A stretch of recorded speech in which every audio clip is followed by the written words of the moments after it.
ఎంత విచ్చలవిడిగా law and order అనేటువంటిది అమల్లో లేకుండా కేవలం రెడ్ బుక్ రాజ్యాంగం అమలు చేస్తున్నటువంటి ప్రభుత్వాన్ని గత 13-14 మాసాలుగా చూస్తా ఉన్నాం.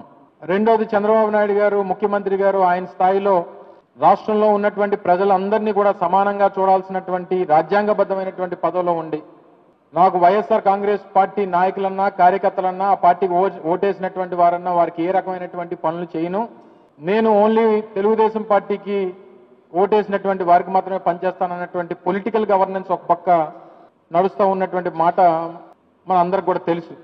ఇప్పుడు కొత్తగా గంజాయి గవర్నెన్స్, కొకైన్ గవర్నెన్స్ కూడా వచ్చేసింది రాష్ట్రంలో.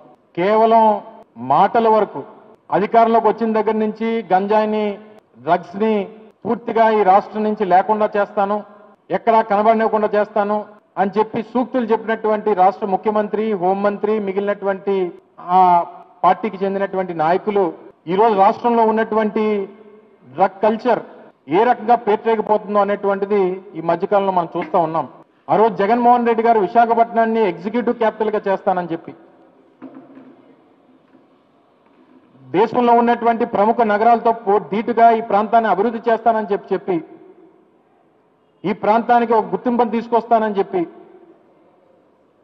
గతంలో రాజశేఖర రెడ్డి గారు చేసినటువంటి అభివృద్ధికి మించి ఈ ప్రాంతాన్ని అభివృద్ధి చేస్తానని చెప్పినటువంటి జగన్మోహన్ రెడ్డి గారిని కాదని సరే ఈ ప్రాంత ప్రజలు ఆ కూటమి ప్రభుత్వానికి ఓటేశారు. ఈరోజు ఎగ్జిక్యూటివ్ క్యాపిటల్ అనేటువంటి మా నినాదం, మా విధానాన్ని పక్కన పెట్టి ఈరోజు డ్రగ్స్ కి క్యాపిటల్ గా విశాఖపట్నాన్ని తయారు చేసినటువంటి కూటమి ప్రభుత్వాన్ని ప్రజలందరూ కూడా ఒకసారి గమనించమని చెప్పి కోరుతా ఉన్నా. సరే, ఆ రోజు మా నిర్ణయాన్ని మీరు వ్యతిరేకించవచ్చు, కానీ ఈరోజు ప్రభుత్వం చేస్తున్నటువంటి కార్యకలాపాలు, ఎంకరేజ్ చేస్తున్నటువంటి ఈ డ్రగ్ కల్చర్ని ఈ ప్రాంత ప్రజలు ప్రశ్నించాల్సినటువంటి అవసరం ఉంది. మీ పక్షాన వైఎస్ఆర్ కాంగ్రెస్ పార్టీ ప్రశ్నిస్తుందనేటువంటి విషయాన్ని కూడా ఈ సందర్భంగా మీ ద్వారా తెలియజేస్తా ఉన్నా. ఈ మధ్యకాలంలోనే సరిగ్గా 4 రోజుల క్రితం శుక్రవారం రాత్రి తెల్లవారితే శనివారం ఢిల్లీ నుంచి వచ్చినటువంటి థామస్ అనేటువంటి వ్యక్తి కొకైన్ ని తీసుకొని విశాఖపట్నం ఎయిర్పోర్ట్ లో దిగి, ఈ విశాఖపట్నం ఎయిర్పోర్ట్ లో దిగినటువంటి ఈ వ్యక్తి విశాఖపట్నం నగరంలో ఉన్నటువంటి ఒక యూనివర్సిటీ ప్రిమైసెస్ లోకి వచ్చి అక్షయ్ కుమార్ అనేటువంటి వ్యక్తికి, అక్షయ్ కుమార్ వర్మ అనుకుంటా to be precise, Akshay Kumar Varma అనేటువంటి వ్యక్తికి ఈ కొకైన్ ని అందిస్తూ డబ్బులు తీసుకున్నటువంటి సందర్భంలో పోలీసులు వాళ్ళని పట్టుకున్నటువంటి విషయాన్ని మనం అందరం కూడా చూసాం. నేను కూడా కొంతమంది అధికారులతో మాట్లాడినప్పుడు మీకు మీ ఇంటెలిజెన్స్ ద్వారా ఇది వచ్చిందా అంటే లేదు, మాకు పైన సెంట్రల్ ఇంటెలిజెన్స్ నుంచి చెప్తే తెలిసిందే అని చెప్పి సరే పోలీసులు చెప్పారు. సరే, ఎక్కడి నుంచి వచ్చినా ఏ ఇంటెలిజెన్స్ నుంచి వచ్చినా వారి ఇరువురిని రెడ్ హ్యాండెడ్ గా పట్టుకోవడం, వారి దగ్గర 25 గ్రాముల కొకైన్ ని స్వాధీనం చేసుకోవడం, 3,60,000 రూపాయలు నగదుని వారి దగ్గర స్వాధీనం చేసుకున్నటువంటి విషయం కూడా మనందరం కూడా చూసాం. ఇది కూడా ఆన్ రికార్డు మీకు పోలీస్ అధికారులు కూడా ఇచ్చినటువంటి విషయం మీ అందరికీ తెలుసు. అయితే ఆ రోజు అర్ధరాత్రి వారిద్దరిని అరెస్ట్ చేసిన తర్వాత వాళ్ళ కాల్ రికార్డ్స్ లోంచి, వారి తాలూకు కాల్ రికార్డ్స్ లోంచి మరో 3 ఐడెంటిఫై చేసి శనివారం ఉదయం 6-6:30 ప్రాంతంలో ఈ 3 కూడా పోలీసులు అదుపులో తీసుకున్నటువంటి విషయం కూడా మనందరం తెలుసు. సరే, వారికి ఉన్నటువంటి కాల్ రికార్డ్స్ ఆధారం పెట్టుకొని ఈ థామస్ అనేటువంటి వ్యక్తి కానీ లేకపోతే ఈ అక్షయ్ కుమార్ అనేటువంటి వ్యక్తి కానీ వీరి ద్వారా ఎవరికి సరఫరా అయ్యింది, ఎవరు వీరితో కాంటాక్ట్ లో ఉన్నారు, ఈ వచ్చినటువంటి ఈ డ్రగ్స్ ని ఎవరెవరు ఇందులో పాత్ర ఉంది అనేటువంటి తెలుసుకునేటువంటి ప్రక్రియలో మరో 3 కూడా అదుపులో తీసుకున్నారు.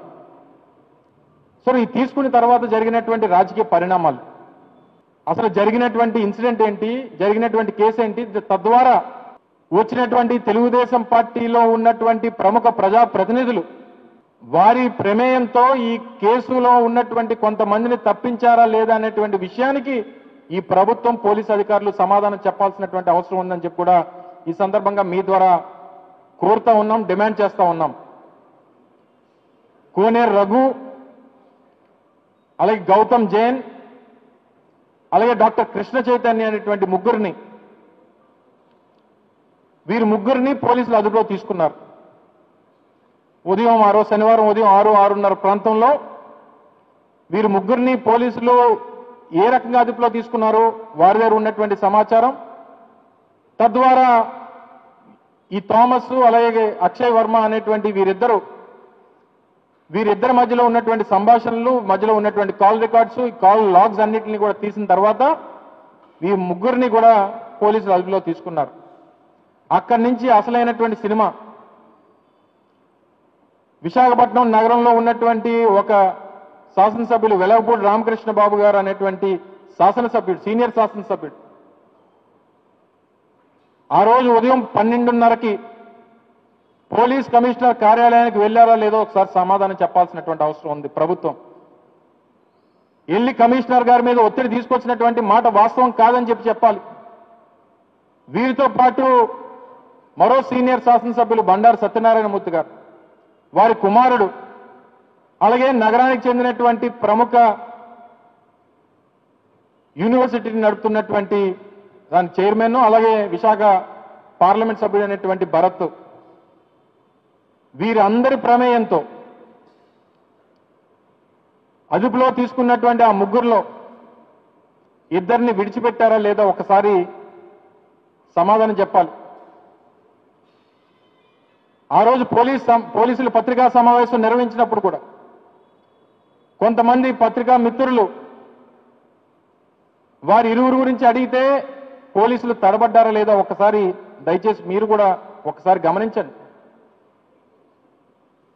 వాళ్ళతో ఫోన్లో మాట్లాడినంత మాత్రాన కేసులో ఉండాలని లేదు, వాళ్ళకి ఇందులో ప్రమేయం ఉండాల్సినటువంటి అవసరం లేదనేటువంటి మాటలు పోలీస్ స్థాయి అధికారులు విచారించాల్సినటువంటి వారు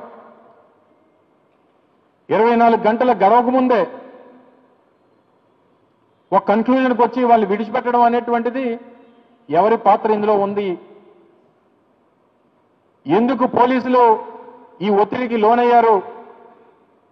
నేను చెప్పినటువంటి ఈ శాసనసభ్యులు, ఈ పార్లమెంట్ సభ్యులతో పాటు ఈరోజు ప్రభుత్వాన్ని నడిపిస్తున్నటువంటి షాడో సీఎంగా ఉన్నటువంటి లోకేష్ అత్యంత సమీప బంధువుగా ఉన్నటువంటి వ్యక్తుల్ని విడిపించాలని, విడిచిపెట్టాలని చెప్పి ఈ పోలీస్ అధికారుల మీద ఒత్తిడి తీసుకొచ్చినటువంటి మాట, సీఎంఓ ఇన్వాల్వ్మెంట్ కూడా ఇందులో ఉందనేటువంటి మాట వాస్తవం కాదా ఒకసారి సమాధానం చెప్పాలి. ఇది కేవలం ఎక్కడో లోకల్ గా ఉన్నటువంటి ఇష్యూ కాదు. రాష్ట్ర స్థాయిలో ముఖ్యమంత్రి గారి కార్యాలయం దగ్గర నుంచి, ముఖ్యమంత్రి గారి కుమారుడి దగ్గర నుంచి, ముఖ్యమంత్రి గారి కుమారుడికి తోడల్లుడి దగ్గర నుంచి, ఈ ప్రాంతంలో ఉన్నటువంటి సీనియర్ శాసనసభ్యుల దగ్గర నుంచి ఇంతమంది ఒత్తిడితో వారిని విడిచిపెట్టినటువంటి మాట వాస్తవం కాదని అడుగుతా ఉన్నా. ఈరోజు డ్రగ్స్ కి క్యాపిటల్ గా విశాఖపట్నాన్ని తయారు చేసి గంజాయి రాజధానిగా, కొకైన్ రాజధానిగా ఈరోజు ఈ ప్రాంతానికి ఏ రకంగా బ్రాండ్ ఇమేజ్ దెబ్బతింటా ఉందో అనేటువంటిది మనం చూస్తా ఉన్నాం. కేవలం మాటలకే పరిమితం అయిపోయినటువంటి వీరి తాలూకు పనితనం ఆ రోజు మా ఎస్సీబీ జగన్మోహన్ రెడ్డి గారి నాయకత్వంలో ఎస్సీబీ ఉన్నప్పుడు స్పెషల్ ఎన్ఫోర్స్మెంట్ బ్యూరోని ఆ రోజు ఏర్పాటు చేసి సీనియర్ ఐపీఎస్ అధికారులని దాన్ని మానిటర్ చేస్తూ ఒక సీనియర్ ఐపీఎస్ అధికారిని ఆ రోజు దానికి హెడ్గా పెట్టి ఎక్కడా కూడా గంజాయి సాగు కానీ డ్రగ్స్ అనేటువంటివి ఈ రాష్ట్రంలో ఉండడానికి వీల్లేదని ఆ రోజు మేము అత్యధికమైనటువంటి కేసులు నమోదు చేశాం. దేనికి నమోదు చేశాం? మేము దాని మీద ఎఫర్ట్స్ పెట్టాం కాబట్టే, ప్రభుత్వంగా దాన్ని నిర్మూలించాలని చెప్పి ఒక తపన పడ్డాం కాబట్టే ఆ రోజు అన్ని కేసులు నమోదయ్యి ఎక్కువ మందిని మేము పట్టుకునేటువంటి దానికి అవకాశం దొరికింది. ఈరోజు విచ్చలవిడైపోయింది. వారిని విడిపించినప్పుడు ఎవరు వచ్చి తీసుకెళ్లారో ఈ గౌతమ్ జైన్ అలాగే రఘు అనేటువంటి వ్యక్తులు, వీరిని విడిపించడానికి కారకులు ఎవరు? ఈ కేసు నమోదు అయిన తర్వాత శనివారం ఉదయం కేసు అందరికీ తెలిసిన తర్వాత, మీడియా దృష్టికి వచ్చిన తర్వాత విశాఖపట్నం పోలీస్ కమిషనరేట్కి వచ్చినటువంటి ప్రజాప్రతినిధుల తాలూకు వివరాలు, ఆ సీసీ కెమెరా ఫుటేజెస్ ని మీరు బయటపెట్టేటువంటి దమ్ము మీకుందా? ఎప్పుడు రానటువంటి ప్రజాప్రతినిధులు అసలు సిపి కార్యాలయానికి ఎందుకు వచ్చారు?